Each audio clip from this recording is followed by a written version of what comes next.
Hello listeners and welcome to this week's episode of The Cult Vault.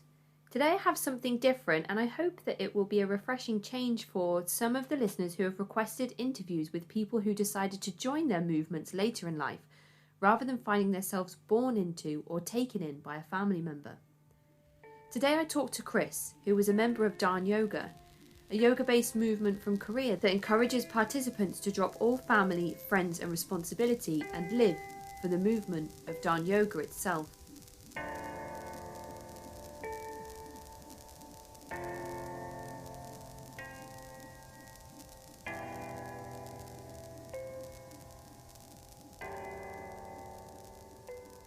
Before we get started, I just wanted to let everyone know that for £1 a month you can support me at patreon.com/The Cult Vault and get access to monthly exclusive interviews. For £5 a month, you can access monthly exclusive deep dive content that focuses on a different cult each month. And speaking of patrons, a huge welcome and a massive thank you to my newest patron, Megan. It makes my week when someone joins our small group and helps me get one step closer to full-time podcasting and bringing you even better content. Thank you so much, and I really hope you enjoy being here. But for now, here is Chris. So hi, Chris, and thank you so much for joining me on the show today. We're going to be discussing something that I hadn't heard of at all before we began chatting. So that's really exciting for me today. Would you like to introduce yourself to the listeners and tell them a little bit about who you are? Sure, thanks. My name's Chris, and I'm just a guy out here in Seattle, Washington. I'm a father and a husband, and just doing my thing. Kind of always been a bit of a seeker and a searcher and a wanderer, and that kind of led me to the experience which is our topic today. And can you tell us a little bit about the movement that you became a part of? Yeah, it was at the time called Dahn Yoga, and they have since rebranded themselves as Body and Brain Yoga and Tai Chi. And they're a Korean organization, but they have centers all over the world. And there was a big expose that came out on them from some major news sources, Rolling Stone, CNN, and Forbes, and a few others in around 2009, 2010. And after that big fallout of bad press, they changed their name to Body and Brain at that time. And since then, there hasn't been much reporting on them or their movement, like at all. And they're still out there operating. They had to scale back from like an all-time high around the time that those stories came out, but they have over 100 centers in the United States. They have centers in UK, Russia, China.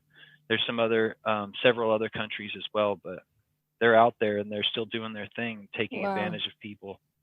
So if I was to Google Dahn Yoga, I'd be able to find those articles. But if I was to Google Body and Brain Yoga and Tai Chi, I might not necessarily be able to make that link between the two names. Absolutely. I'm pretty sure. Yeah. If you look up Dahn Yoga, a lot of cult stuff comes up, and those stories come up. And I think a little bit of it might come up with Body and Brain, but mostly you'll get I'm sure that they're a major business. They advertise with Google. So if someone searches that, then they have their preferred results come up first. What types of things were these articles exposing in particular? Do you remember? Sure. There was a big a lawsuit from former members alleging brainwashing and even sexual assault. And then there's some other lawsuits from former devotees, which were their lowest level devotees were the Dahn masters. And those were the people that led the classes. They did the majority of that sort of stuff, standing in front of the room and getting people going with the classes. And I'm sure they did all the other work around the center as well, like cleaning and just clerical work, opening and closing, all that kind of stuff. Right. Okay. So and they had a lawsuit. The the former Dawn masters, a few of them sued and were alleging that, they were not paid, which they weren't. They're all volunteers, almost like monks in a way. Right. Okay. And they're completely under the control of the organization. They generally will live in like a small apartment with several other masters, and they're on duty all day. From the moment they wake up, they'll have their own personal prescribed like prayers and exercises that they have to do. And then there's probably, early morning, like 5 a.m. or something, they'll have some kind of group meeting that'll have prayers and exercises and maybe some just group news type stuff. And then they go and teach classes all day and then do the same thing at night. There's a meeting with the group at night, and then they go to bed and start it all over. And they're expected to do this level of work with no financial input from Dahn Yoga. Absolutely. And it all goes back to the driving force behind all of it is they have a vision to save the world. And this all comes down from the founder, who they consider their prophet and guru, this Dr. Ilchi Lee. And I don't know if he's actually a doctor, so I put those in quotes, but that's Ilchi Lee isn't his real name either. That's some sort of word for chosen one, okay, or something like that. But he had this vision that they could save the world and save humanity from destruction by creating this movement of wellness and well-being, which was Dahn Yoga and then body and brain yoga. And the vision, the practical application, was creating 100 million Dahn healers. And the Dahn healer is just one level above a casual attendee to the classes. If you want to get more involved, you're like, I really love this. And to their credit, a lot of the physical stuff is really helpful for people, but they didn't really come up with any of it. It's a lot of Tao-based exercises and ancient Korean and Asian exercises. And so people have a lot of success getting over a variety of ailments, everything from chronic illness like a Crohn's disease type stuff, or just depression, low back pain, you name it. They were very adept at helping people heal, which is part of the great tragedy. Is they could have something really beautiful there, but they ruin it with this mind control and taking people away from their lives and brainwashing them to be these little robots, worker ants for the head colony, So this Dr. Ilchi Lee, is he still alive to your knowledge? Oh yeah, he's still alive, and supposedly he stepped down around 2010 when that wave of bad press came out. Okay. But that was just for show, I'm positive. They still advertise him on their website. If you look up the Body and Brain website, he's still prominently on there, and they have his accolades listed. He's a best-selling author and so on and so forth, but they don't say like he's a prophet, because they don't want people to think they're a cult. They don't want them to know that they're a cult and that they have these bigger, like they have a vision. They don't put anything about that vision online. But if you go to when I went to their retreat center, they had a big old banner that like had an illustration of it, like the earth with people holding hands all the way around it, and it said 100 million Dahn healers. And then that was when I did attend a healer training before I knew what I was involved with. It was really beneficial to me, and I joined at a time where I was vulnerable. I was mourning the suicide of a close friend, and on top of that, I was just I was a young person that had never been exposed to like kind of new age spiritual stuff. It was always just the standard sort of American Christian, vaguely Christian kind of upbringing. And when I found just sort of the new age spirituality stuff, it really called out to me. And I started doing yoga, and then I went looking for a new yoga studio when I moved, and they had their storefront, and it said yoga, meditation, Tai Chi. They put all the buzzwords, all those new age buzzwords, they just put them up there to like fly paper to catch flies, and I was a gullible, naive little fly when I went in there. I was just like, oh, this place is really nice, and like, oh, these people are really sweet. They smile excessively, but they're Korean. I guess that's how they do it over there. And then eventually, yeah, I did the exercises. They were really working good, and I signed up for a year because though it was really expensive, there was a better price to sign up for a year. So within like a couple weeks, I'd agreed to a year. And then they said, we have this healer training thing, and you become a Dahn healer. And I was like, oh, right, let's do it. And then they say, oh, these other people are going. You want to go join with them? You go to Arizona. It's beautiful. We have our center there. It's called Mago Center, and you'll love it. And it was expensive. It was about $4,000. But I had the money. I could pay it off in chunks.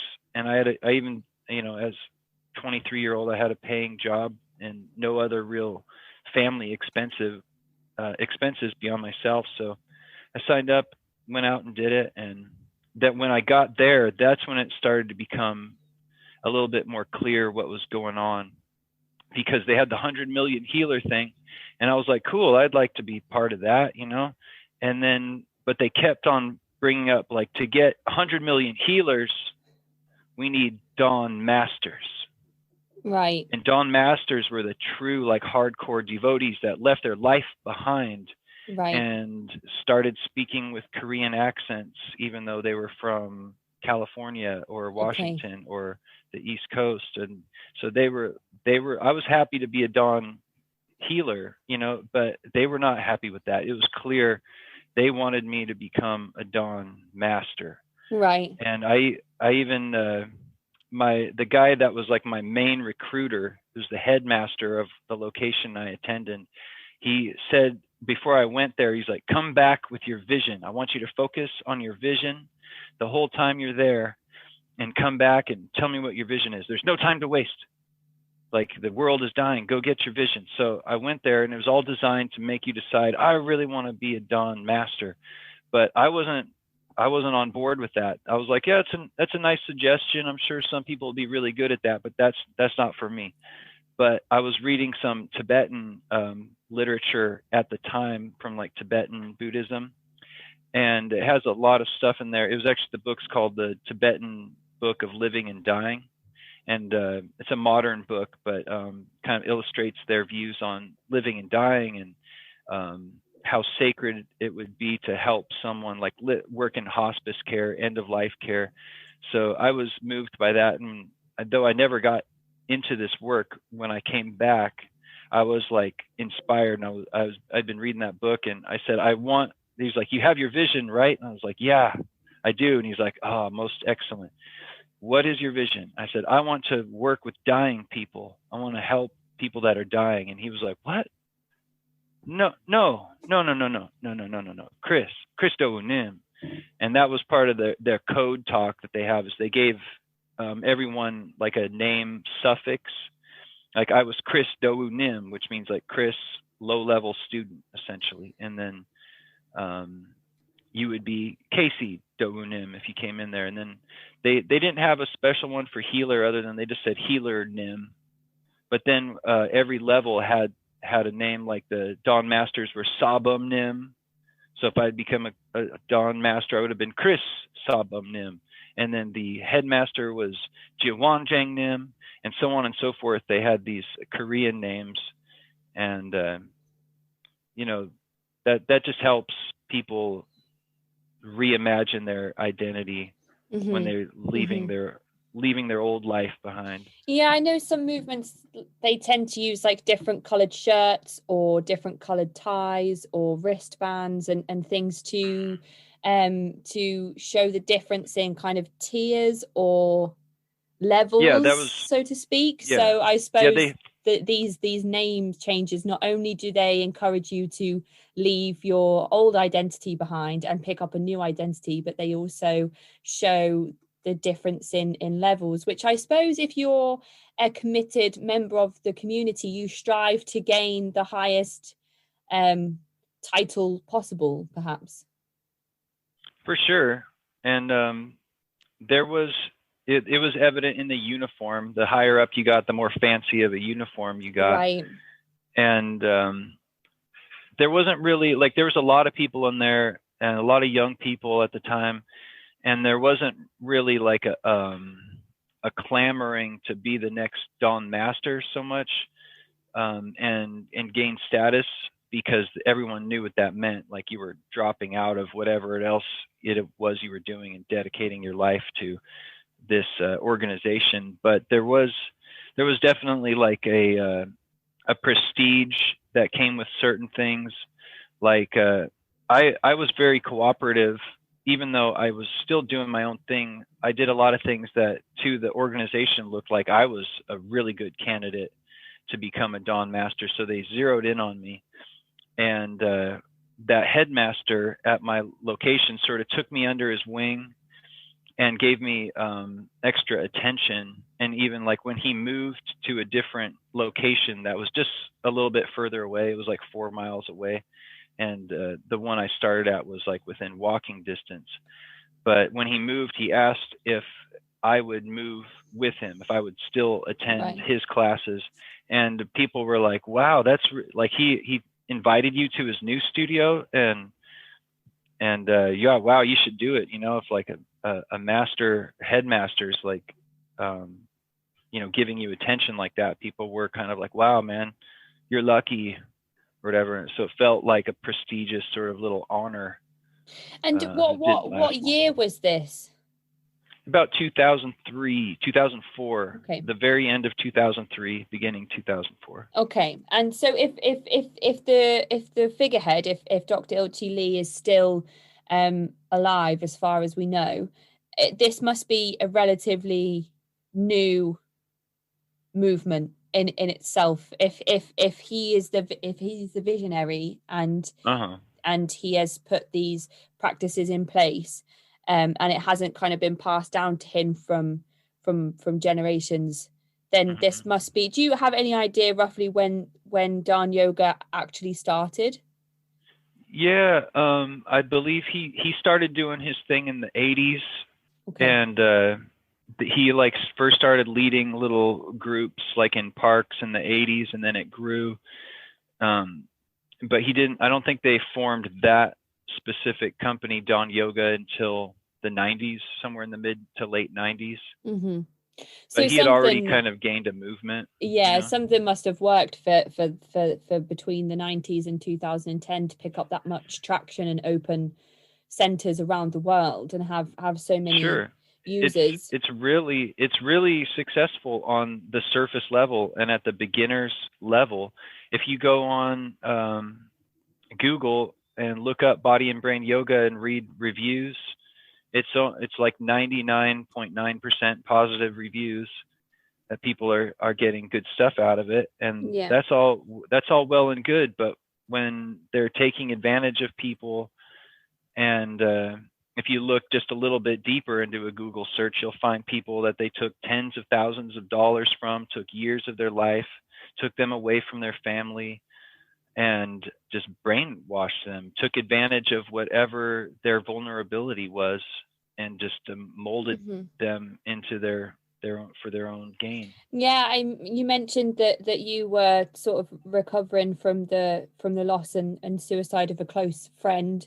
But you also mentioned at the start of the episode that you were a seeker, a wanderer.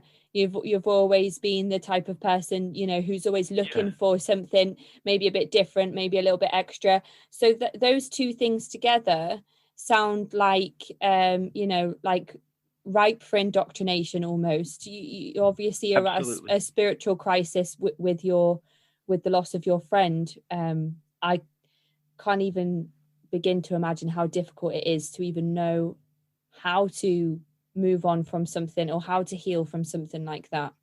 But then if a group approaches you, all smiles, and as you said, perhaps this is the love bombing aspect of the movement. Love bombing is their number one tool at the low level.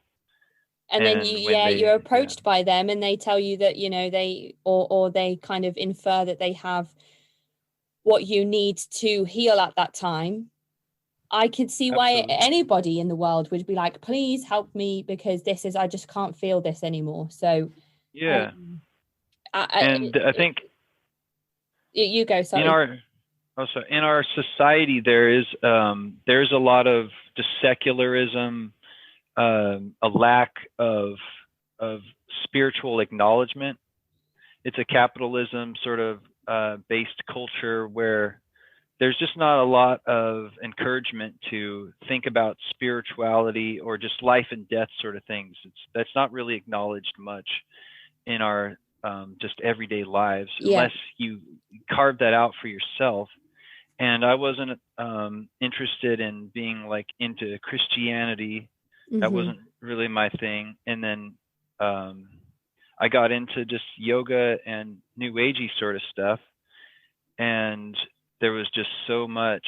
There's so many cults out there that are just, they set up like a trap. They just know that people are going to come seeking, and they just wait for you, whether it's the Hare Krishnas at the train station that want to give you a little book about, the Bhagavad Gita, or if it's Scientology, or if it's, there's so many, they're all over the Hmm. place. And Hmm. so in my travels, I've run into other ones.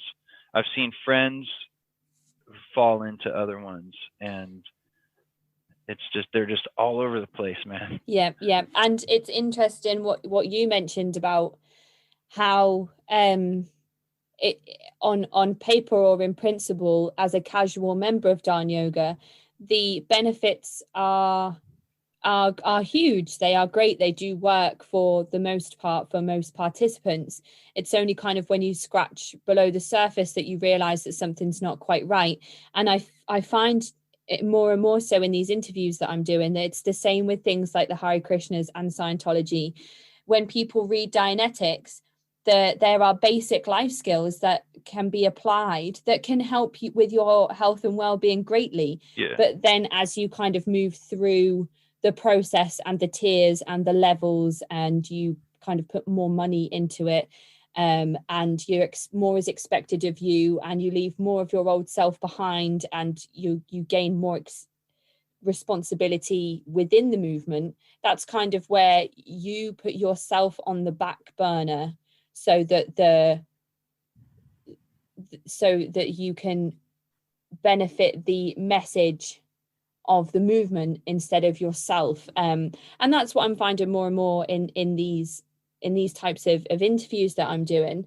So I mean, you start off as a casual member, and then Yeah. you have to you pay for your yearly subscription, and then they're asking for these 100 million healers. Yeah. But to gather those healers, you're expected to then pay a significant amount of money into training. So is that the Oh difference yeah. between a casual member and the next level up, that 4 grand payment and kind of training that you have to attend? Yeah. Sure. Even at the time, it was a very premium price for a yoga studio. I think it was about 170. It was about 200 a month at the time, as where other fancy yoga studios were like 125 a month at the time. So it was a big jump. Mm-hmm. But then when I signed up for a year, it was a little bit cheaper. It was 175 a month, and I thought, okay, like I can do that, and if it's really beneficial, then I'm willing to pay like a little bit extra. Mm-hmm. But then there's always more expenses, and there's always extra classes that cost money, Right. and they have there's a big basically brainwashing seminar that they run, and they run that for anyone that wants to attend. So then they'll host them in whatever city they're operating in. They call it Shim Sung, which means true self in Korean. And it's it's like a weekend intensive kind of thing where you go home at the end of it. But I remember when I went, it was like all day Saturday and then most of the day on Sunday. And when you go home on Saturday, they're like, don't talk to anyone about this. They're not going to understand keep to yourself, because you're in a state of energy where like you've dug up a bunch of stuff, and if you talk to people, like you might be vulnerable, so try not to talk to anyone. Don't talk to anyone about it. This is our very top secret, and then come back tomorrow and it's going to be awesome.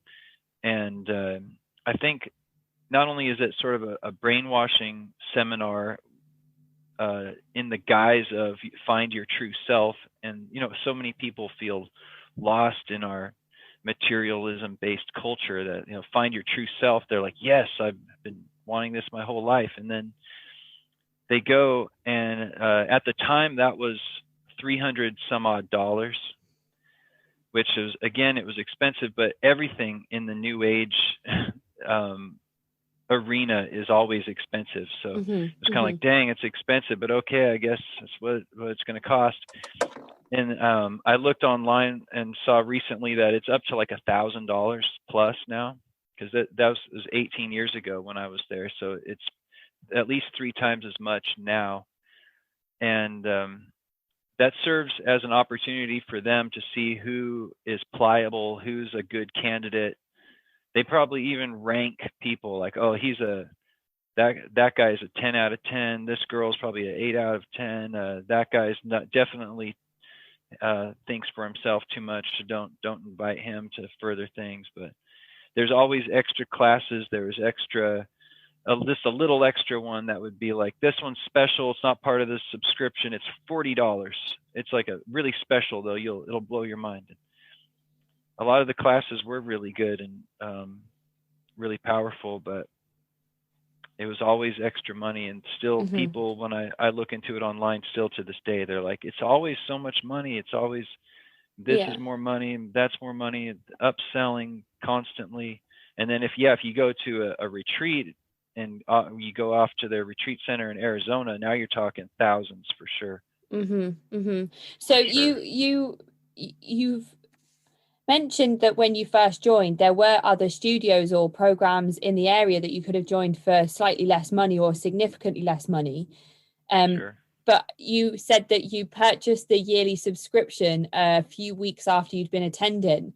So is it because you'd already kind of become or felt accepted in that particular community that you chose to commit that yearly subscription to that particular group? It was so different and powerful. There was really powerful meditations that I went through, and like, for instance, anyone out there can really try this if they want, but like they would have a special class where you rubbed your hands together for like 45 minutes. And then at the end of that 45 minutes, you stop kind of abruptly and then sit down and meditate and do a Qigong exercise where you hold your hands about a foot apart and feel the energy. And it felt like I was on hallucinogenic drugs from rubbing my hands together for 45 minutes. And you wouldn't just sit there and rub your hands and stare at them. They would play music, and you'd get up and move around and run around the room. You just like keep your hands going the whole time. And like, if they start to get really tired, then like kind of rub the back of one hand and then rub the back of another hand, and then just keep it going. Don't give up this whole time. And then, they would kind of cool it down towards the end. Okay, we're slowing down.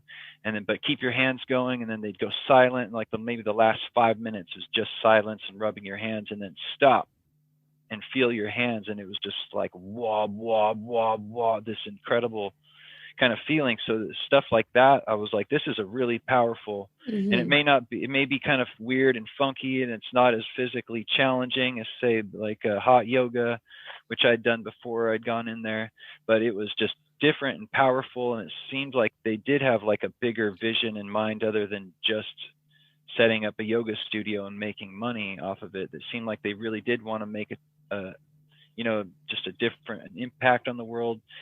And also the Koreans, it was interesting to be around them. It was almost like traveling without going anywhere, because I was around all these Korean people, and they also really enforced the community aspect. Another thing that's like a great deficit in our society is a feeling of connection to community, and as a tribal species that really leaves a void in most people's lives. So they make this community atmosphere. There's a lot of like group exercises, like when you start, and then there's a group like sharing circle at the end where everyone will go like, well, I felt this after the hand rubbing exercise. I felt that. And then they go around the circle, and that connects you to the group. Yeah. And that's can be a good thing, but they also exploit that to bring people into this group and make them feel like they have this community now that they can't leave, even if there's like red flags flying all over the place. Now this may be a person that was just isolated in their go to work, go to home, go to the store kind of life. Now they have like people that care about them, and they have a community that's not just based off of like just some club about cars or bird watching or other. Those are great passions, but it's not on a deeper level. So this is like a group where you talk about deeper level things, life and death, and what your struggles are, and existence, and making the world a better place. And it's a really powerful thing, that community aspect. But unfortunately, yeah, I mean, it sounds like something I'd love to be a part of on the surface. That sounds like who wouldn't want that, especially because as I mentioned before we started recording, this lockdown's been going on for basically over a year now. And I think you mentioned that tribal species comment before, and I think some of us are really starting to feel that now. So I could see why it would be appealing and why you would give such a significant amount of money. But it's interesting that you mentioned that they would encourage you to go to weekend seminars and not talk about what you'd been involved in with anybody outside of that when you'd left for the night. And then you sign up for this $4,000 retreat in Arizona, where you're not going to have the opportunity to discuss the things that you're doing on the retreat with anybody outside of the retreat. And I know that that's the purpose of a yoga retreat, that you go and disconnect, from society. A lot of people go so that they can leave their phones and emails and technology behind and kind of reset and have that time sort of away from kind of bustling civilization, and to take a minute to kind of focus on themselves and center themselves and focus on their well-being. But when you've already been encouraged before you go to this retreat to not discuss what's happening in your seminars, to then go on the retreat, it kind of gives it a little bit more of a sinister feel, if that makes sense. Sure. Yeah, there was a lot of like people that were had some more healthy skepticism than I did. Actually, the first retreat I went on was within a month of joining. They had this retreat that was happening out at the retreat center in Arizona, and it was specifically for young people, which were their main target for recruitment to be masters. For one, young people are more naive. They have less attachments, like they're less likely to have a mortgage and be married and have kids and so forth. And they also have a ton of energy, and which is going to be required to work, from early in the morning to well after evening every single day. And I remember going to that retreat out there, and there was a handful of people that were just not, like, you could tell, I could see in their faces that they were like, this is creepy, like the founder showed up there, and he was like the guest of honor. And there was one evening where they had us all in their main sort of lecture hall on the grounds there, and they were like, we're going to meet Ilchi Lee tonight. We're going to meet him. And they're saying this through a microphone, and there's a few hundred people in the auditorium. They get everyone whipped up into a frenzy because there's already a bunch of true believers in there. And it looks like Beatlemania, it's like people are screaming like, oh my God, he's going to be here. And then other people that are new, like myself, I was just kind of like, okay, like, all right, whatever you say, man. If they're like, get hyped, I'd just kind of play along and be like, woo, all right, like, all right, man. But I wasn't taking it too seriously or but I also wasn't too put off at the time. I was just kind of like, what's this all about, but there's some other people that were not clapping their hands, and it was like a group that went there together. And they were from Seattle, where I'm from and where I'm at right now, and I saw them because we ran in similar circles. So there was one of them in particular I saw when I got back, and I saw him at like a house where there's other friends, and I was like, "Oh, you were at that Dahn Yoga retreat?" And he was like, "Yeah, fuck that. That was a fucking cult. Like, goddamn, that was creepy." And I was like, "Oh, I don't know if they're a cult. Maybe they have an organization, and it's sort of semi-spiritual. I don't think that necessarily makes them a cult, but I understand, that it is odd and a little strange and so forth. But those guys knew right away." And I think that's interesting as well, because if some of those members in that group together had attended separately, there could have been the opportunity that they might have seen it differently, because there's always strength in numbers, isn't there? So if there's 5 or 6 people who think it's strange, you have more chance of being able to hold on to that seed of doubt than if it was just you on your own and everyone's being swept up into this kind of frenzy when this doctor arrives, and it's just you on your own. And then you're thinking, well, actually, if everybody else thinks this is so amazing and everybody else is so excited, maybe I'm the one that's doing something wrong or thinking about this in the wrong way. So sure. I suppose that they were quite lucky in one aspect, that they were all together and had that kind of same train of thought. So do you have any idea in total how much money you spent whilst you were part of this movement overall? Oh, it was probably right around maybe under 10,000, because I was only in there about half a year. Right. And the biggest ticket was the Dawn Healer training, which was about 4,000. But that was not that expensive, considering it was 2 separate retreats. One of them was 5 days in Arizona, and I could fly fairly cheap because my dad worked for the airlines. I could get a pretty dang cheap ticket, like $150 or so. And so it wasn't that expensive for me to travel. And it was a 5-day retreat, and then it was continued training at your own, like your home center, and then you went back to like graduate like 2 months or so later, and then that was a 2-day retreat just over a weekend. So it was like 7 days, a 7-day retreat all in all, plus their other healer training stuff, which didn't really, the at-home training didn't cost them any money because they had nothing but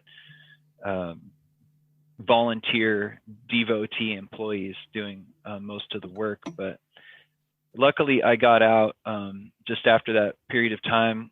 And what sort of facilitated that was I already had trouble with the organization. I had issues with how judgmental they were, and they were slowly trying to be more and more controlling of me.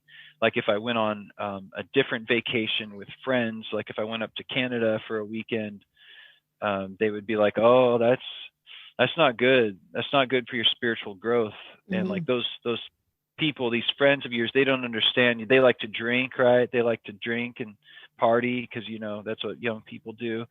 And I'm like, yeah, but that doesn't mean that they're bad people or they're trying to like pour booze down my throat all day. Like they're good people. And I just knew like they were, and I gave them the benefit of the doubt for a long time. But when I brought up this, my issues with the headmaster guy, he's like, "Did you read something on the internet?"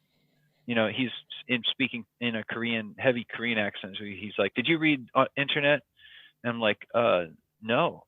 Like I have thoughts of my own and judgments of my own. And my judgment is that you're being too judgmental of me and what I do with my time outside of the center. And so I was trying to kind of set some boundaries, and he wasn't really hearing it, and he kind of dismissed me, like said, "You reading stuff on the internet? Don't read that. It's all lies." It's just people that are trying to, it's evilness, or, you know, people are trying to tear down the vision and so forth. And I was like, oh, okay, you know, and he was like, okay, I have to go, and we'll talk later.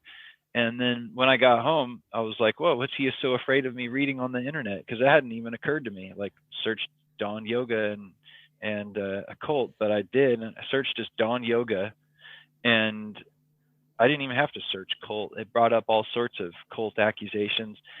And when I read some of what people had to say, it was like the exact same experience that I had, the way that they lure you in with this like yoga and stuff. And it has basically nothing to do with yoga as in yoga from India.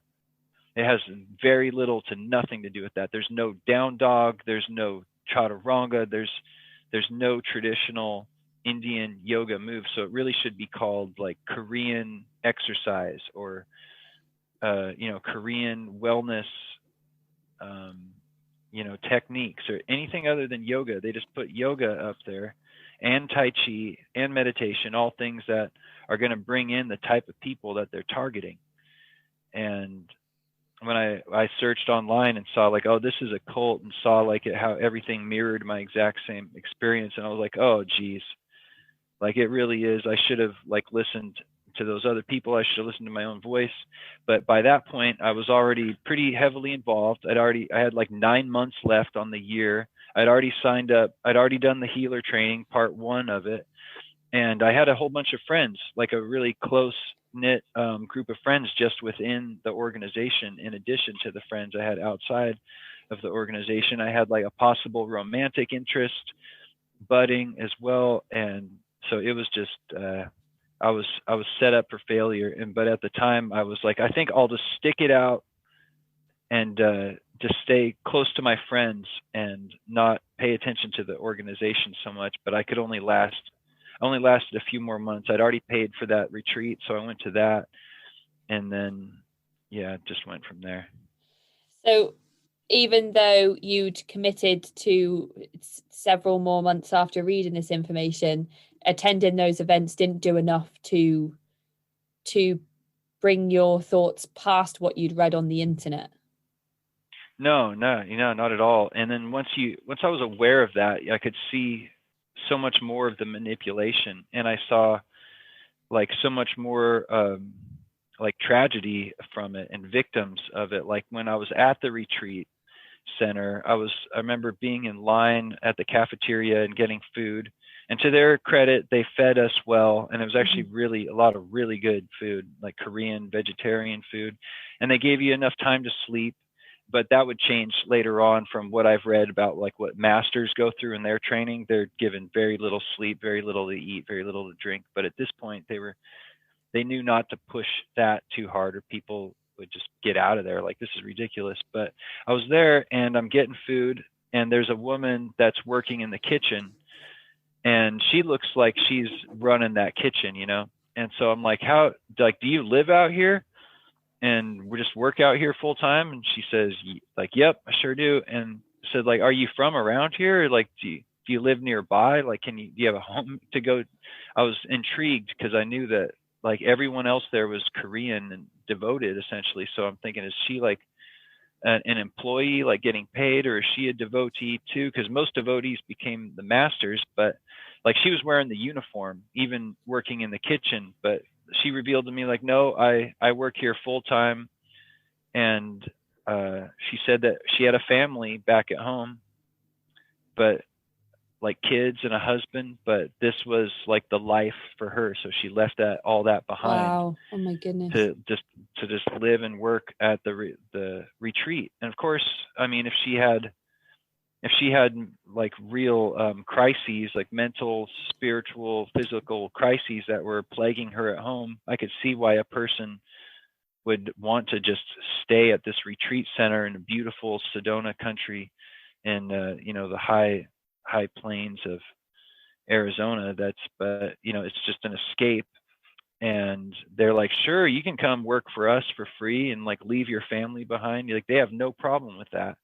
And I could see that was tragic. I could see other friends of mine starting to lose themselves into it. One person in particular, like really like became sort of like drone robotic, started speaking with like a slight Korean accent. And even though she was from West Coast, United States, born and raised, just like I was, and she even quit going to college. I heard that she had devoted quite a bit of her student loan, which I'm thinking into the at least 10,000, maybe more, she had devoted and just given over. And she'd also, I don't know if she gave them her car, but I saw, because in the neighborhood, I would see that her car driving, because it was a very distinct Volkswagen Jetta with tinted windows and red rims. So I'd see it and I'd start to like raise my hand to wave to her, but then I'd see it was Dahn Yoga people, and she wasn't even in the car. And there was like 4 or 5 masters squished in there. I was like, what is going on?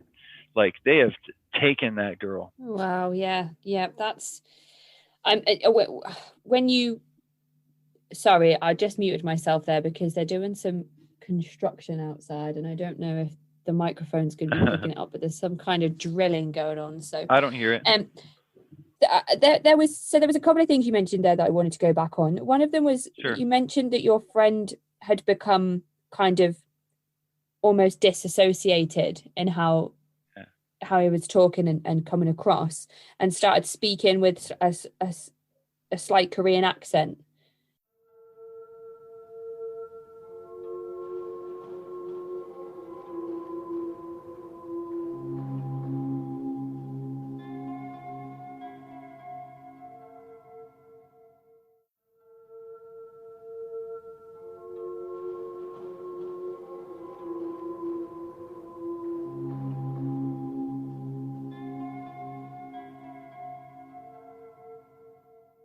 So where do you think the disassociation comes from? You mentioned specific poses and exercises that would be prescribed to you individually. Sure. Do you think it comes from that, or how does somebody go from kind of having this level of consciousness that you have, where you're looking around and seeing things that aren't quite right, to this almost detached state where you're kind of just Dahn Yoga and that's all that there seems to be? I don't know what it takes, like what kind of person is more vulnerable to it. I mean, maybe I would have been more vulnerable to that level of dissociation and brainwashing if I had just been more vulnerable for whatever reason. And I don't know if my friend was vulnerable, or I can't really judge what made her susceptible to that. But I'm guessing that it starts as just going to class, and then you're going, like 3 days a week, and then they want you to come more, and it's rewarding. So you start going more. Maybe you go every single day if you can make it every single day, and then it becomes more like twice a day. And then they start, like they did this with me, they started inviting me to like staff only type of meetings, which was another sort of prestige type thing, where other people are like, oh, what, you got to go to that, where it was like a special, like for instance, on a weekend, on an early morning, they had this thing that was called 1,000 bows, or maybe it was 300 bows. And they had this sort of sun salutation style bow exercise, which was pretty simple. You just sort of like reach your hands over your head, do a bow, get all the way down on the floor, like prostration, turn your palms up towards the sky, put them back down on the floor, and then stand back up and do that again. And I believe that the one I went to was 300, which took a long time. It was like an hour and a half, 2 hours, something like that. And again, a powerful exercise. And I've seen similar stuff in like Kundalini yoga, where you just do this repetitive exercise. It's fairly simple, but it starts to get really hard after you've done that for 20 minutes. Then it gets really hard after 30 minutes. And then by like 45 minutes, you're just like, what is even going on? I don't even know. And by an hour, you're in a trance. So that was really powerful. And the one I went to was not for just regular members. And that one didn't cost me any money, extra money. but it was all like the employees and devotees from the area, from the Seattle area. They all converged on one of the centers that was like one of the bigger, nicer ones, and we all did that in the morning. And it was like me and like maybe 5 other people were not full on devotees, but they definitely were focusing on us.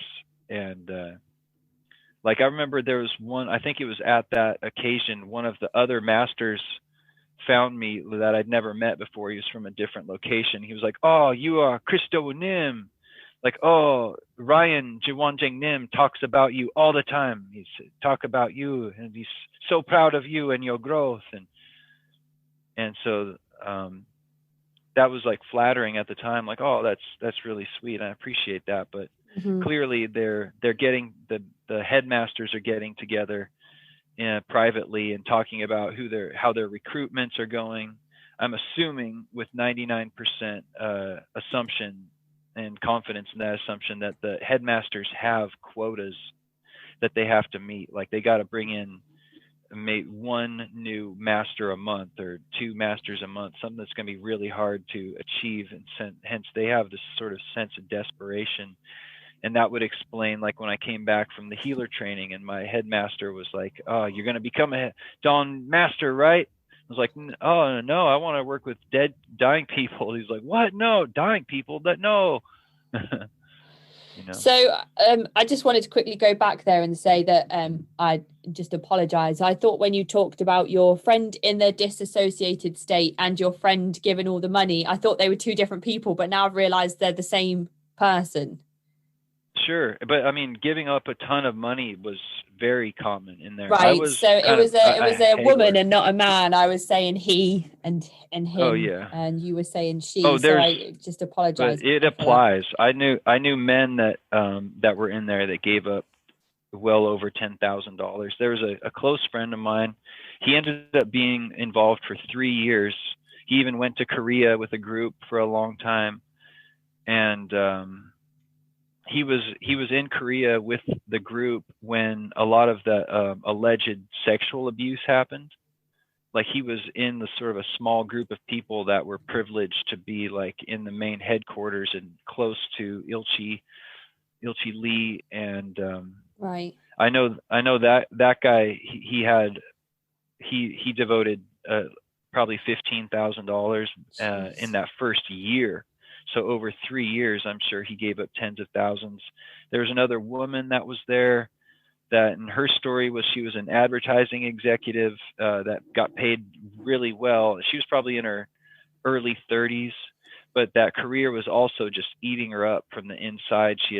They had a routine of making tons of money and going out for martinis every night, and her health was just dive bombing. And then so she found Dahn Yoga. And though she had not become a healer, or she had not become a master, she was a healer level like I was. And I had heard that she was conflicted even at that time with her membership, but she'd already given them $70,000. Oh my goodness! Of 2003 money. So that's I mean, that's probably what, doubled by this time. I don't know.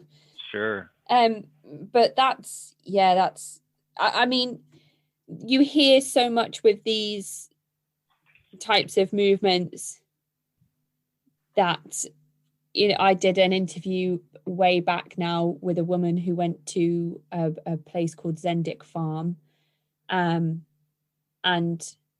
she signed over a load of money, and then people would be signing over, Synanon and the People's Temple and all of these movements that I've spoken about.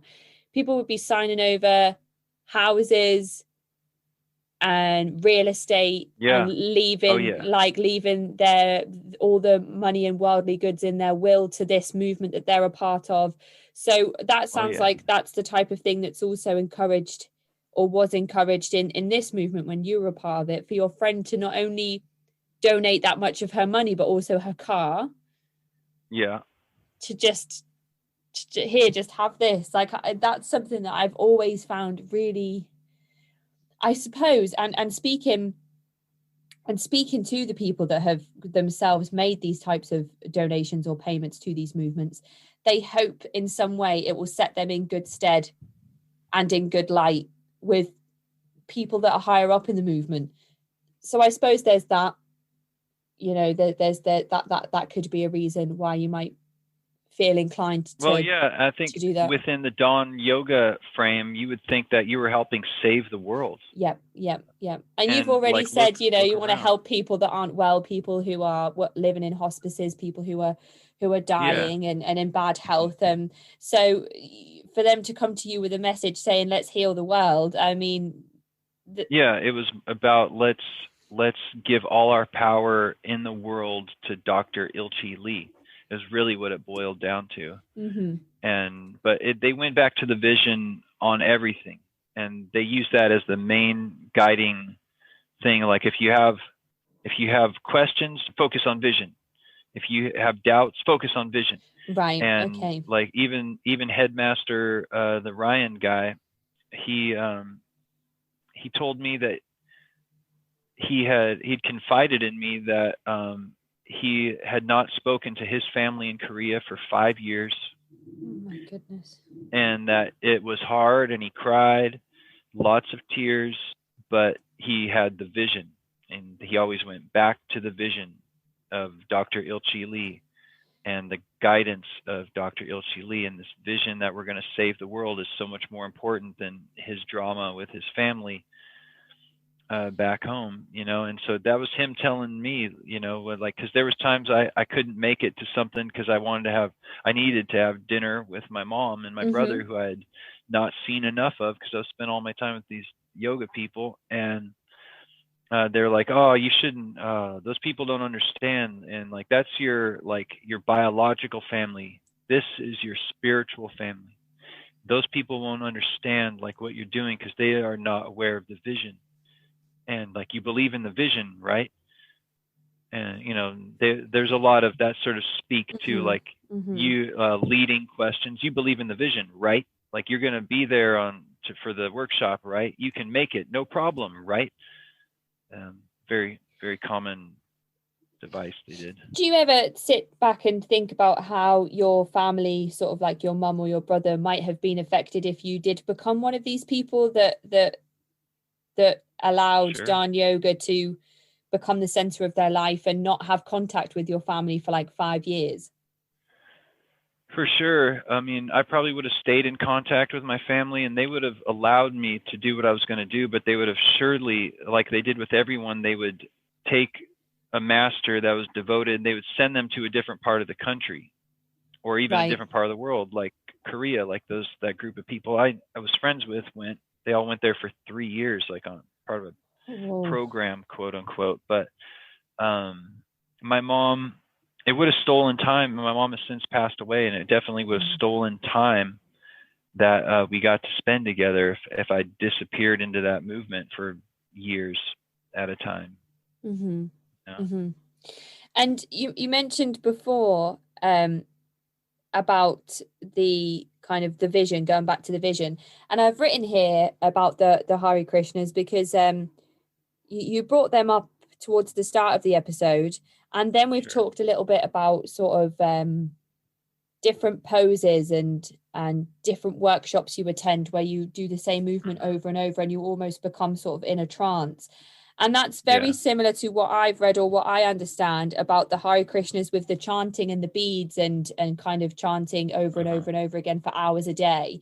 And you're encouraged, you know, if your faith is kind of, if you're having doubts or you're not 100% sold on the idea of kind of the Hare Krishna principles, you're encouraged to go and chant for this, chant for that, chant for well-being, chant for karma.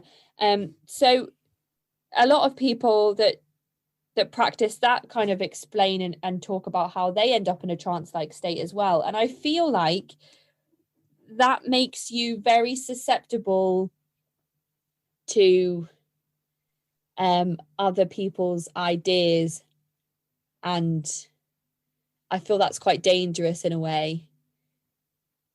Yeah, it's similar even to like the military. when you join the military, they put you through a ringer of physical exercise with lack of sleep and lack of nutrition, and that just brings you to this point, this breaking point, where they can remold you into what they need you to be. That's just exactly what came to my mind when you mentioned kind of being in this trance-like state. I can imagine that makes people much more agreeable to things that they might not have been agreeable to before entering that kind of frame of mind. So you mentioned when you went over to the retreat that they had good vegetarian Korean food, and you also mentioned that you were kind of encouraged not to associate with people so much outside of Dahn Yoga. So those to me is what I would class that as a restriction. Were you encouraged to take up vegetarianism full time as being a member of Dahn Yoga? No, I'm not sure what the basis of the vegetarianism was at the retreat, other than it might just have been cheaper. But it was also just more accommodating, because most people, not most, but there was a large percentage, higher than the general population, of people that were members were vegetarians. I think I was, at the time, I was already vegetarian. So I was vegetarian for a long time. And it started right about then, when I got into like the new agey kind of stuff.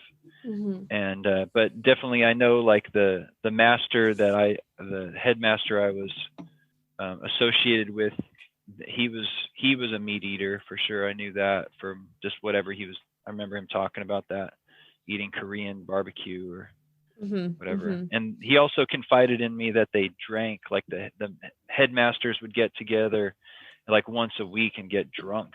Right. And I think he was trying to tell me that so that I would, and he's not supposed to tell people that, but I think he took a little gamble there so that I would think that, oh, it's not all just monastic life. Like you have some fun too. Like once a week they get together and get drunk. But I'm guessing that's headmasters only. That was not going to be the low level Dawn masters, which I know that they controlled them fully, and that those were the people that had the glazed look and zombified look in their eyes, and they all kind of would take on the same haircut, the same pattern of speech. They basically have to wear that Dahn Yoga master uniform all day, every day. Yeah, that was another thing I was going to ask about, sort of clothing and if there was anything that was encouraged on in terms of restrictions around things that are seen as good and bad within the movement. But were you ever encouraged to recruit anybody into Dahn Yoga? Or was there any type of that's definitely what I'm trying to say. Yeah. Were you ever encouraged to bring anybody into Dahn Yoga, to recruit them, and how would that be kind of proposed to you to do that? Not really. Though I think they did have like a bring a friend day, was like on the weekend or something like that. So they didn't really pressure you to bring people in, though there was they had this big seminar one weekend. It was called the Brain Respiration Festival. And it was just silly. But at the time, they were launching this whole kind of other branch that they called brain respiration, and just like working with brain energy. And it was like this weekend sort of seminar.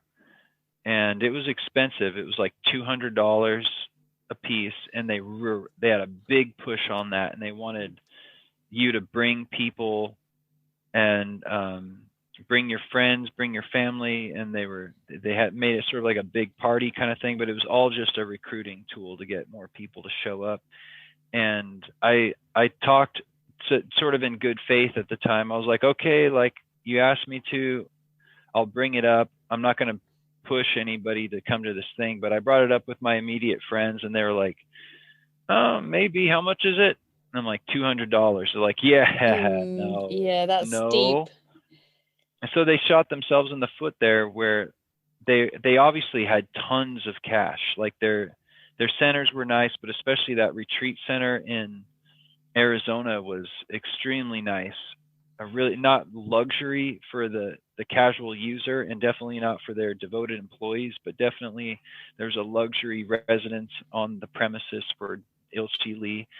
And it was just a really well, like, when a place has plenty of money, and like just the hall, the main meeting hall, lecture hall, was a very nice facility with air conditioning. And I'm guessing it was so in the middle of nowhere, they were probably running on generator power, and a place that big would probably be hundreds and hundreds of dollars per day just in diesel fuel to run like a diesel generator. And so that was the only real recruiting that they were a little bit pushy about. And I didn't even go to that thing because I had to work on the weekends, and I'd already used up all my other vacation leave for the other stuff. So they were really pushy and kind of beside themselves that I wasn't going to make it to this thing that was obviously a major point of emphasis at that time for the organization. They're like, "Oh, you have to go." And I'd be like, "I can't, I'm working." And they're like, "Oh, you have to get off work." "I can't, I've already used up all my leave time to be at these other retreats that we already did." And they're like, "Oh, you must go." And everything short of asking me to call in sick, they were just like, "You got to be there. You must be there." They weren't hearing it, but I didn't go, couldn't make it. So that kind of pressure, though, I see why it's easier for some people who just kind of quit their jobs so that they can just kind of do this full time without the pressure of kind of being well, told. Another big thing of how they got masters to devote was you could basically start a credit with them that, like, okay, I'm going to do this training. It's $5,000. Just put it on my tab. Okay, that was really amazing.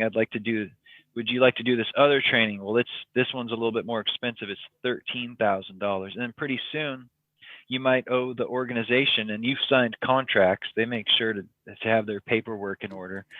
You might have signed contracts for tens of thousands of dollars. And then they say, when you become a Dahn master, like, all that goes away. Mm-hmm. So you've got this debt hanging over your head, and they go, you become a Dahn master, and poof, it's gone. And so just another major tool to get people to turn it all over for them. So you don't have to wonder what happened to those friends that you brought into the fold, because you never really brought any of your personal friends into the movement. Luckily. Luckily. Yeah, it's just interesting that sometimes I speak to people and they're like, "Well, I did bring one or two people in." Oh man, that would be devastating. Like, did you watch the NXIVM documentary? I did, yeah. Which one? The Seduced. There's like a couple. I watched them all. I consume cult stuff. Ever since I was involved with them, I've been very interested and borderline obsessed with not just cult stuff, but mind control techniques. And that girl, that there was the famous actress, right? And she got her daughter involved. Yes, yeah. And then her daughter was one of the most deeply abused and brainwashed people in there. It's like, oh my God, she brought her daughter in there. One of my great fears is that, like, one of my kids someday would join a cult and I would lose them. A way that's like just a deep fear that arose at some point. Like, oh my God, what if this happens to one of my kids down the road? And so if I was the one that invited them, good God, that would be absolutely devastating on so many levels. Now that I think about it, I did help them with advertising a couple times, and I didn't have to think about that much or feel guilty, because I didn't see, like, if that brought people in, I didn't see it. I helped them hand out flyers at one or two occasions, and then I helped them advertise for that brain respiration festival thing. We went to a college campus, and my other friends were there, and they like set up a little booth. And since my friends were going to be there, I was like, all right, I'll show up as well. And So in retrospect, I sure hope I didn't send anyone down that path, but that's just karma. That was the type of propaganda that you might come across with Dahn Yoga back before 2010 was kind of handing flyers out on the street. And they like to do like sort of grassroots advertising like that, like handing out flyers. And they also they would have windows. They preferred studios that had big visible windows so that people would see the classes going on in there and be like, hey, what's that all about? And I think they changed that after they had to rebrand their organization. And because there was a couple studios that remained operating for a long time in the area here, and there's still 2 left, but they're in different locations than I ever saw classes in. But there was one in an area, and I'd frequent that area fairly often, and I noticed that over the years it became harder and harder to see into the studio. Like they covered up all the windows. It still said yoga, tai chi, open, come on in, and it had sort of an Asian vibe to it, like the type of curtains that they had covering the windows had an Asian aesthetic to them. But you could not see into the class anymore. I think they reached a level where they wanted to bring people in, but they also want to keep a low profile because they don't want any more Rolling Stone exposés that say on the front cover that the yoga cult is what it said on the cover of Rolling Stone. That was a nightmare for them. I can only imagine. From what you've read now and accounts that you've kind of kept up to date with, do you think that Body and Brain Yoga and Tai Chi are running their brand with the same systems in place that Dahn Yoga were using when you were a member way back in 2003? Definitely. I know like from searching online, there's a lot of the same like higher up masters, which are like these masters that they consider their masters and like they're master indoctrinators, or they're just like high level instructors. And a lot of them came from very prestigious positions in Korea. Like they were professors at very prestigious universities in Korea.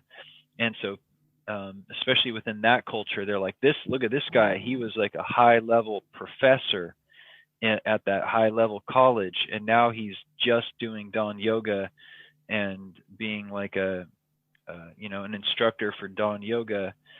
And I can see online too that the main complaints are still there: the pushiness, the high pressure sales techniques, the incessant like upselling of expensive things. And like I read one negative review recently that was saying like, I went in there a few times and it was okay, but every time I went there, they were trying to sell me on another class. Like I just want to go to yoga and go home. I don't want every time I go in there to try to get me to go to this other class that costs $100 and so on and so forth. And actually, I did a different podcast last year talking about this same subject, and a woman on the other side of the country from me saw that podcast and sent me a message that just said, thank you so much for talking about this.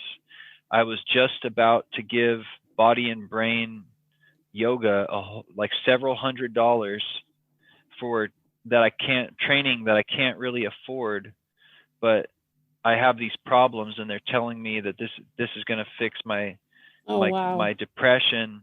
It's going to fix my depression, or like my chronic pain. It's going to fix my problems. And she said that they were really pushy, including like contacting her on like off hours, like weekends, on the evening, like a weekend, like as she's about to go to bed, she gets a message from the headmaster that's saying like, have you made a decision? Are you going to go and do it? And she's just like, geez, this is really pushy. And she also mentioned the American masters speaking with a Korean accent. so that is still a phenomenon that is taking place Mm-hmm. 18 years later. So in terms of the rebranding of the movement itself, it literally just sounds like there's been a name change and that's it. Yeah. And obviously sure. trying to keep a lower profile. And obviously Ilchi Lee's still involved. They tried to say he stepped down, like I mentioned before, but he's all over the literature and the websites. And yeah, I was Googling there. him recently, and I found that he, as recently as 2019, has released YouTube videos about brain meditation and how he is actually being called the founder of brain meditation. And that he is the founder of mind body training methods, and brain respiration, brainwave vibration. So he's being kind of cited as this founder of all these different types of meditations, which is interesting. One of the goofy, that brain respiration bullshit was just getting going when I was there, like I mentioned, and one of the ridiculous aspects of it that I never got on board with, thankfully, was they had these little it was like a little rubber brain that vibrated, and they had them for sale in the shops and at all the centers, and you were supposed to buy 2 of them, and they were $80 each. Oh my goodness. This is in 2003. I'm sure if they sell them now, there'd be $200 each, but it was an $80 little egg-sized brain rubber thing. And I can't remember how you turned it on. Maybe it was like a push button or something, but you turn them on and it just vibrates. Just a vibrator. Well, I mean, what are you supposed to do as well? Buy a load of batteries to keep using them as well. Yep. And you're supposed to meditate with the prescribed from Ilchi Lee designed brain wave meditation or whatever, and you would hold them in your hands. And they also sold CDs that you're supposed to listen to. And I never got into all that. I was like, I don't want to buy a device that's like required for me to meditate. I was immediately like, no, I'm not doing that. Maybe if it was, like what it actually cost, like $5, I might have given it a try, but they were $80 a piece. And I wasn't having it. So when you actually take the decision to leave and you kind of put things in place to kind of not return to Dahn Yoga, do you inform anybody that you're leaving? What does that look like, that transition? I think it was a long time ago now, and I think I couldn't attend classes for a week or something because I went somewhere on a trip or something, and I was already starting to distance myself. Like I was spending too much time with them, and then I figured out they were a cult, and then so I started spending. I didn't do any more like volunteer work for them after I ran into that those testimonies online, and really kind of started to have to admit to myself that this is most definitely a cult, even if it doesn't fully resemble like the Jim Jones massacre or the Moonies or the Manson family. Just because it didn't look just like that didn't mean it wasn't a cult. So I stopped doing the extra stuff. But though I was still hanging out with the friends because I enjoyed those people and cared for them, still do. But then I went on a trip or something, and so I hadn't gone in for a week. And then just the thought of going back in there was just like, ugh, like, oh God, I just don't want to go there anymore. And when I resolved to just stop going, it was like this weight was lifted off my shoulder. I could breathe fresh air again, and it felt so good. But it didn't feel like it was aligned with my integrity to just stop going. It felt kind of weak. So, but I also didn't want to give them a chance to like guilt trip me or just have an awkward, like, sort of thing. So I just sent them like a postcard that I think I bought from their gift shop. I bought like a little set of postcards, and which were funny. It was like the sort of goddess imagery of like a goddess holding the earth. And of course, the goddess was very Korean looking, just a coincidence there. But I said, Dahn Yoga is a path, but it's not mine. Chris.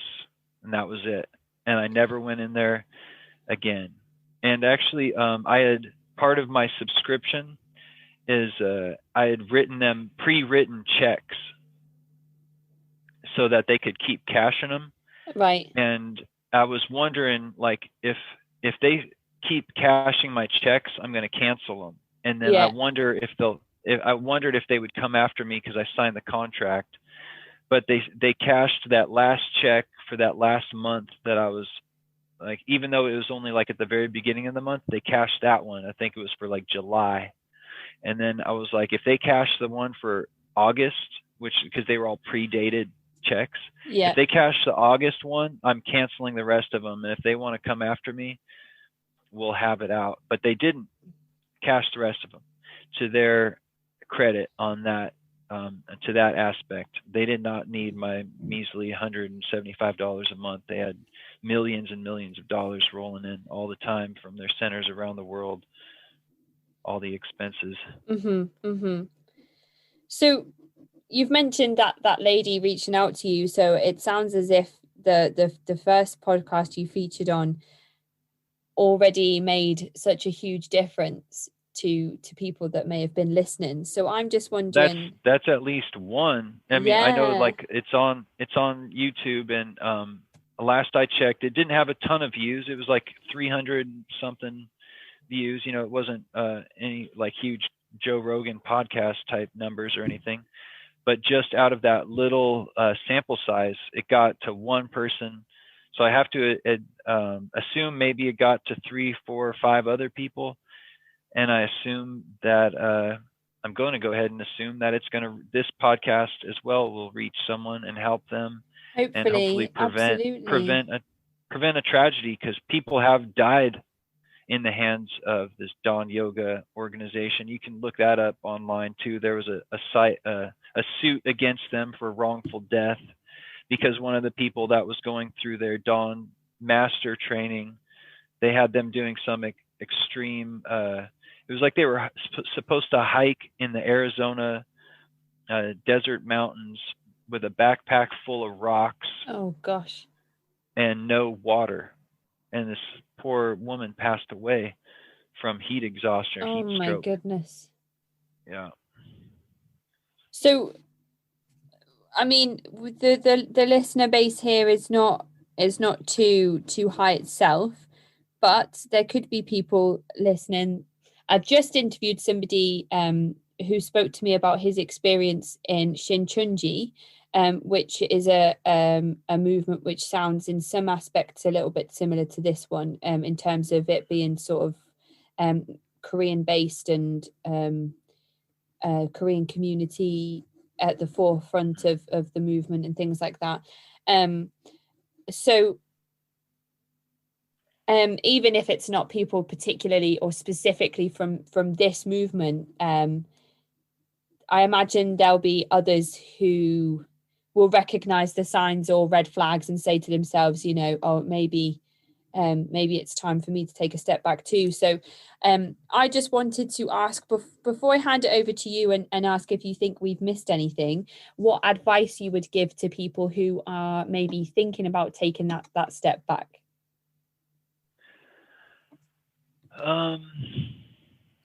You know, I don't think we've missed. I can't think of anything we've missed. Okay. Pretty much covers my experience there, and covers my concerns that they're still operating.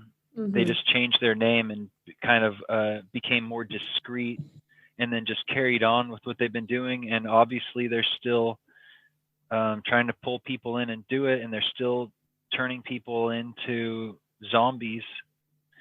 And, you know, as far as someone that's in that wants to get out, I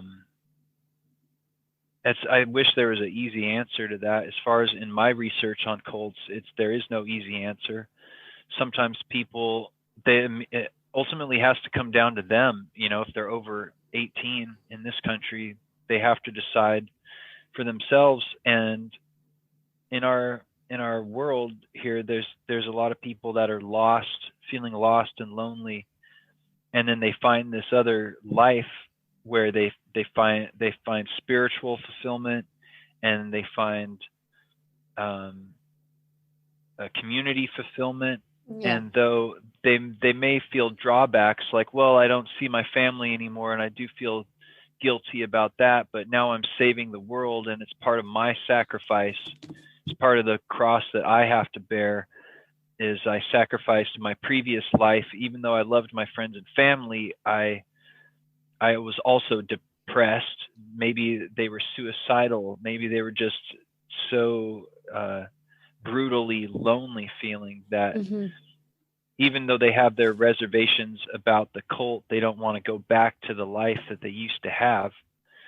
So I would just encourage anyone in that situation to believe that you can create a better life for yourself. You don't have to go back to your old life, and you don't have to remain in a cult either, where you have no autonomy and you have no individuality.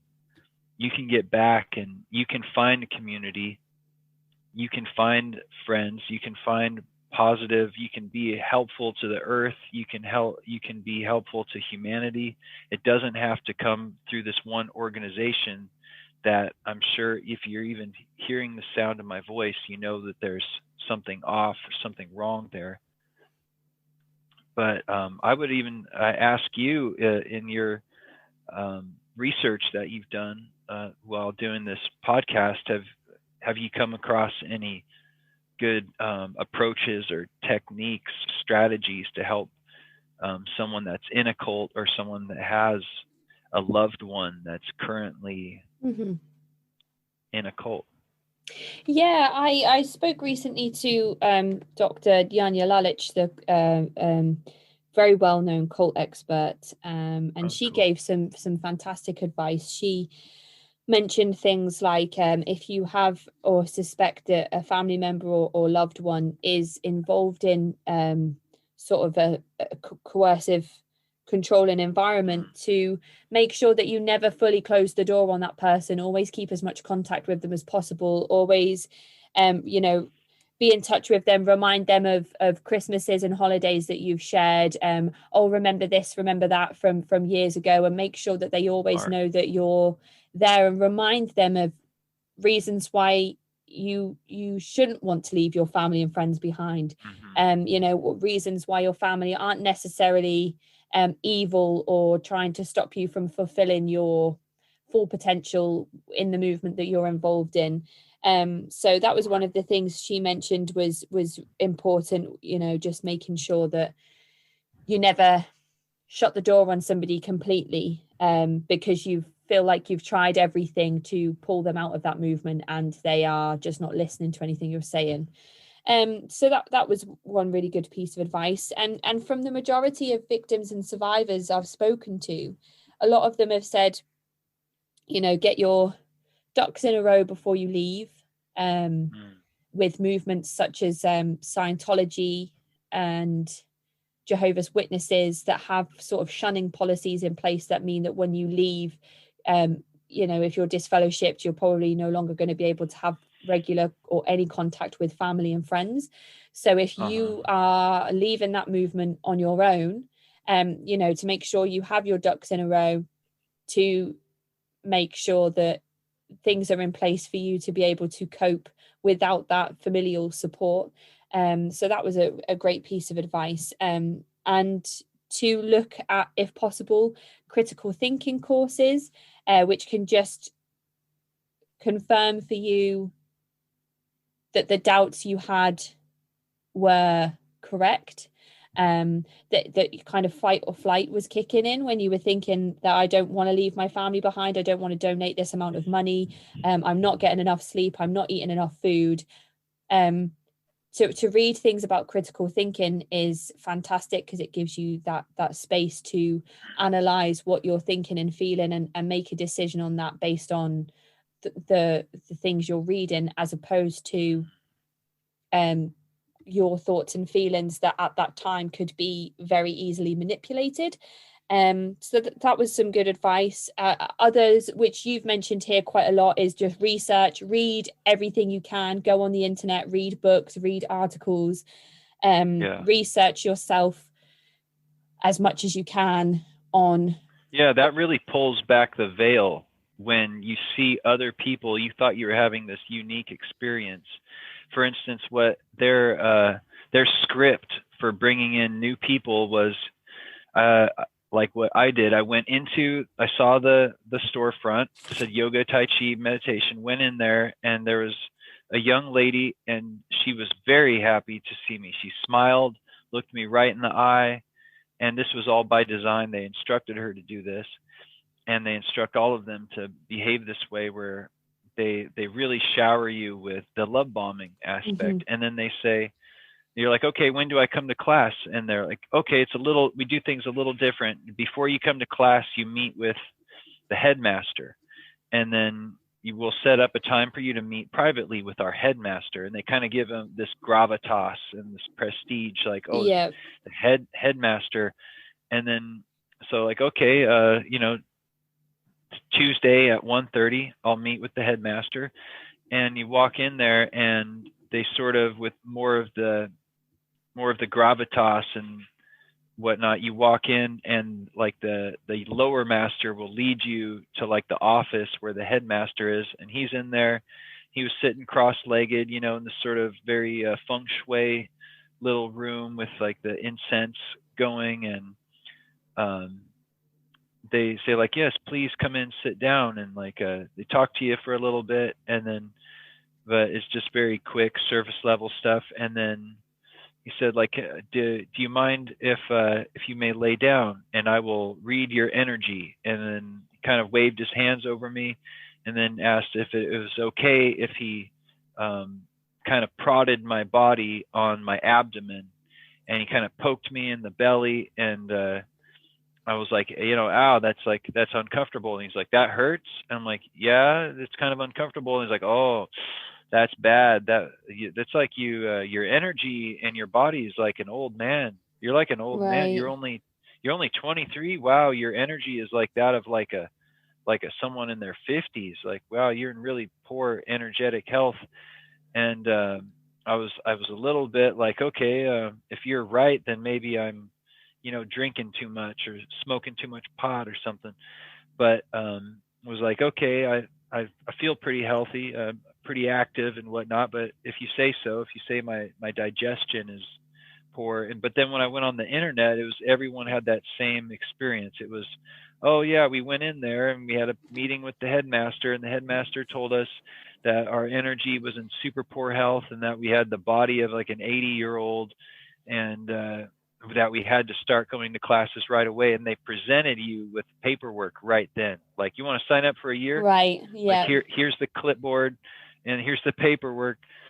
And once I saw that other people that had the same experience, it really lifted the trickery, that the wool that was pulled over my eyes, that was lifted up. And like, they say that to everyone, dumbass.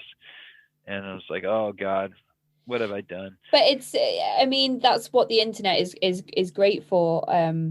There's so many reasons why the internet is not great, but one of the things that it's really handy for in this sense is, you mentioned that Dahn Yoga had centers all over the world.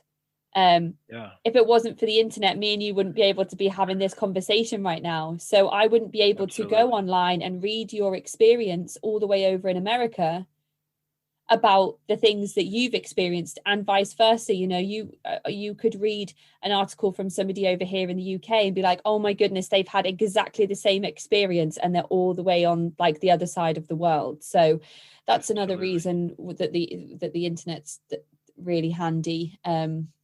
That's why I always talk about Reddit and the subreddits that exist in terms of support for people that leave these groups. And the last piece of advice really that comes up quite a lot in these interviews is to access therapy if possible. It's not for everybody. It's not accessible for everybody. Some people manage with family support and reading things up and self-help techniques. But for some people that have experienced particularly extreme cases of abuse, psychologically, emotionally, physically, sometimes therapy is the one thing that they have said has worked for them in terms of reversing the indoctrination and transitioning from life in under a coercive controlling system into sort of typical life that you and I experience now. So yeah, that would be the last part really. So I guess all that is left to say, Chris, is it's 3:45 a.m. for you. Yeah. So it's extremely late, and I know that you work the night shift, so it's not too much of a big deal. But I was so surprised when you said let's talk at this time, and I was, are you sure? Because that's like 2 a.m. So I really appreciate you taking time out of your evening to speak with me today, for giving me all of these experiences and hopefully allowing others to listen to your stories and take from that what they need to, even if it's just a simple piece of research on the internet that manages to get them to take a step back, or people who like yourself have been away from these movements for years and years but can sit there and listen and reflect and say, I remember all of these things very well, and they're very similar to what I experienced. So I can't tell you how appreciative I am for your time, for just you to sit here and trust me with your stories and give me these experiences and allow us to go on and present them to our few listeners. So thank you so much, Chris. And I really, really hope that you enjoy the rest of your shift. Thank you, Casey. Thank you for having me on and doing what you do. It's a great service to the world and appreciate it. And you'll be getting more and more listeners as time goes on. Cults is like a really interesting subject, not just for us, but it's constantly out there for the world. Whenever there's a big cult story, there's constantly new cult documentaries every year, and it's important. And it's not just cults and religious spiritual organizations. It's just mind control. Mind control is being deployed upon human populations everywhere constantly, and just the more aware we can be of the tactics and the strategies, the more we can see it when it's a multi-level marketing business or a political movement or whatever it is. We can hopefully just be more aware and stamp it out and just be aware, conscious peoples, and you do the right thing always. So thank you once again, and keep doing what you're doing. Much appreciated. Thank you so much, Chris. I'll speak to you soon. Take care. Bye. Take care. So long. That is the end of this week's episode. If you'd like to get in touch, please do so by emailing me at cultvaultpodcast@gmail.com or follow me on Twitter and Instagram at cultvaultpod. I'm your speaker, Casey, and this is the Cult Vault.